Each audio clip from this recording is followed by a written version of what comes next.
আবু হুরায়রা রাদিয়াল্লাহু তাআলা আনহু বলেন, রাসূল সাল্লাল্লাহু আলাইহি ওয়াসাল্লাম বলেছেন, মা কাব্বারা মুকাব্বিরুন ওয়ালা আহাল্লা মুহিল্লুন ইল্লা লাহুল জান্নাহ। যখন কেউ লাব্বাইক আল্লাহুম্মা লাব্বাইক বলে তখন তার বিনিময় হলো জান্নাত।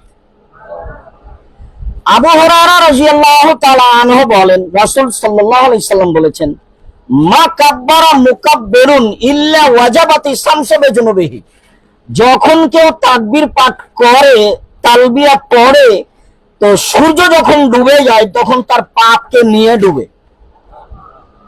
এগুলো হলো তালবিয়ার ফলাফল। সূর্য ডুবে গেলে আমার পাপকে নিয়ে ডুববে, এ কথা মুহাম্মদ সাল্লাল্লাহু আলাইহি সাল্লাম বলেন। তার নাম তালবিয়া। আবু বকর সিদ্দিক রাদিয়াল্লাহু তাআলা আনহু বলেন, আল্লাহর নবীকে জিজ্ঞাসা করা হয়েছিল, আইয়ুল হজ্জ আফজাল, সবচেয়ে উত্তম হজ কোনটি? তখন আল্লাহর নবী উত্তরে বললেন, আল হজ্জ ওয়াল ফাজ্জ, যাতে বেশি তালবিয়া আছে সেটা উত্তম, আর যাতে বেশি কুরবানি আছে সেটা উত্তম।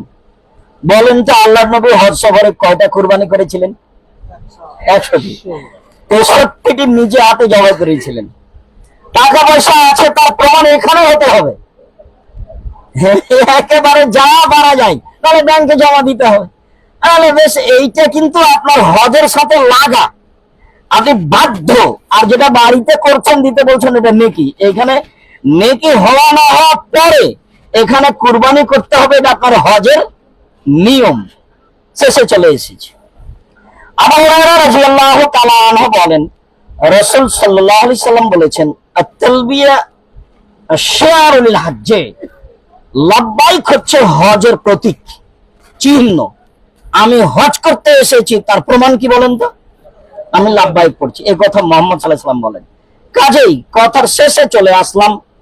লাব্বাইক শুরু হয়েছে আজকে হোটেল থেকে বের হওয়ার সময়। লাব্বাইক হাজ্জান, আমি হজের জন্য উপস্থিত। এই যে লাব্বাইক শুরু হলো, কোন সমস্যা যেন আমাকে লাব্বাইক থেকে বিরত রাখতে না পারে। আমার চেষ্টা বহাল থাকবে মানুষ হিসেবে, সশব্দে, নীরবে নয়, যতদূর পারা যায়। আর এটা বন্ধ হবে 10 তারিখে বড় জামরায় পাথর মারার সময়। শয়তান বলাটা ভুল হচ্ছে, এটা হজের নিয়ম।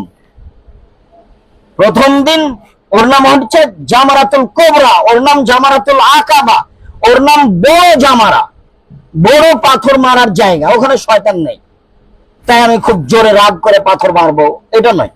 এটা হলো হজের কি বিধান, নিয়ম। 7টা পাথর মারবো আল্লাহ আকবার বলে। যখন আল্লাহ আকবার বলে মারলাম তখন তালবিয়া বন্ধ করে মারবো। তো তালবিয়া চালু হয়েছে আজ সকালে, বন্ধ হবে কবে?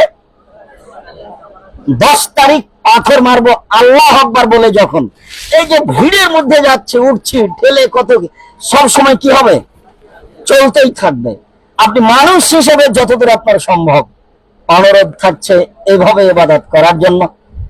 আরেকটা কথা থাকছে যে আগামীকালকে, এমনি তো অনেক সময় আরো কথা বলবো, তো ভুলে যেতে পারি, সেই জন্য যেটা আকরামুজ্জামান বিন আব্দুল সালাম বলেছেন যে আরো কিছু দোয়া যোগ হবে। তার একটা গুরুত্বপূর্ণ দোয়া, লা ইলাহা ইল্লাল্লাহু ওয়াহদাহু লা শারীকা লাহু লাহুল মুলকু ওয়া লাহুল হামদু ওয়া হুয়া আলা কুল্লি শাইইন কাদির। আল্লাহ নবী বলছেন, সবচেয়ে উত্তম দোয়া আরাফার দিনের দোয়া, সবচেয়ে উত্তম দোয়া যেটা আমি বলেছি, সবচেয়ে উত্তম দোয়া যেটা আমার পূর্বে সকল নবী বলেছেন। তাহলে সব নবী আরাফার মাঠে এসেছেন। আম্বিয়া মিন কাবলি, সবচেয়ে উত্তম দোয়া আরাফার দিনের দোয়া। ওয়া খায়রু মা কুলতু আনা, সবচেয়ে উত্তম যেটা আমি বলেছি, আর সবচেয়ে উত্তম যেটা আমার পূর্বে সকল নবী বলেছেন, আল আম্বিয়া মিন কাবলি। তার মানে আদম থেকে নিয়ে সব নবী এখানে উপস্থিত হয়েছে। যদি কিছু চিনার থাকতো তাহলে আমরা চিনে বলতাম যে এখানে ইব্রাহিম হয়ে গেছেন, কিন্তু এই তো আর নেই। শুকরিয়া, জাযাকাল্লাহ খাইর। পরিস্থিতি যেন আমাদের তালবিয়া থেকে বিরত না রাখে। আর মনের ভিতরে কারো ব্যাপারে, আশেপাশে কে কি করলো, কে পর্দা ঝুলালো, কে ঝুলালো না, কোনো প্রকার দুর্বলতা ভিতরে রাখতে হবে না। সবার জন্য ক্ষমা চাইতে। সব মানুষগুলো এসেছে আল্লাহ তোমাকে সন্তুষ্ট করার জন্য এসেছে, তুমি তাদের ভুল ত্রুটি মাফ করো, আর সঠিকভাবে তাদের হজটা করার তৌফিক দান করো, তার জন্য যেন সহজ হয়ে যায়। কথা শেষ করলাম। আচ্ছা, কথা শেষ করে দিয়েছিলাম। উনি বলছেন যে 11-12, জি 11 তারিখে 3টাতে মারতে হবে, প্রথম 2টাতে সরে গিয়ে হাত তুলে দোয়া করতে হবে। পুলিশ আপনাকে ঠেলে নিয়ে যাবে, যাক আপনি হাত তুলেই থাকবেন, আর একবারে দ্বিতীয় জামরা পর্যন্ত হাত তুলেই থাকবেন, ও ঠেলে নিয়ে যাক, তারপর হাত বন্ধ করে দ্বিতীয় জামরায় পাথর মারবেন ও আল্লাহ আকবার বলেই। আর পাথর সামনের দিকে গিয়ে মারিয়েন, পিছন দিক থেকে না। আপনি আগিয়ে যান, শেষে দেখবেন ফাঁকা পাবেন। তো দ্বিতীয় জামরাতে পাথর মারার পরে সরে গিয়ে হাত তুলে দোয়া করবেন।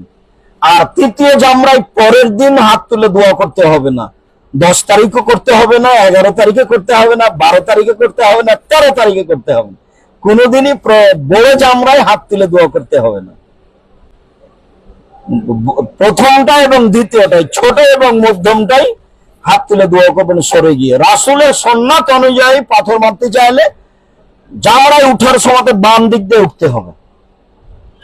রাসূল যখন পাথর মারিছিলেন তখন বামে ছিল কাবা আর ডানে ছিল মিনা। যদি আপনি রাসূলের মতো করে হুবহু পাথর মারেন তাহলে কোন দিকে উঠবেন বলেন তো দেখি? বাম দিক দিয়ে উঠবেন উঠার সময়। দুই দিকে মানুষ করছে, শাঁসা শাঁসা শব্দ করছে। আপনি যদি হুবহু রাসূলের মতো করে পাথর মারতে চান তাহলে বাম দিক দিয়ে উঠবেন। তখন আপনি যখন পাথরটা মারছেন তখন বাম হাতের দিকে কি হবে? কাবা ঘর হবে, আর ডান হাতের দিকে মিনা হবে। আপাতত আজকের মতো এই মুহূর্তে কথা শেষ করলাম। সুবহানাকাল্লাহুম্মা ওয়া বিহামদিকা আশহাদু আল্লা ইলাহা ইল্লা আনতা আস্তাগফিরুকা ওয়া আতুবু ইলাইক। আসসালামু আলাইকুম। আসসালামু আলাইকুম। এরপরে আমরা দুপুরের খাবারের পর আমরা রেস্ট নিই। এখানে আসরের আজান পর্যন্ত যাকে কাইলুলা বলা হয়, মানে একটু বিশ্রাম নিব, একটু ঘুমাবো। তাহলে আমরা আপাতত এখান থেকে শেষ করছি। ওয়াখিরু দাওয়ানা জি, আসরের আজান হয়তো কাবা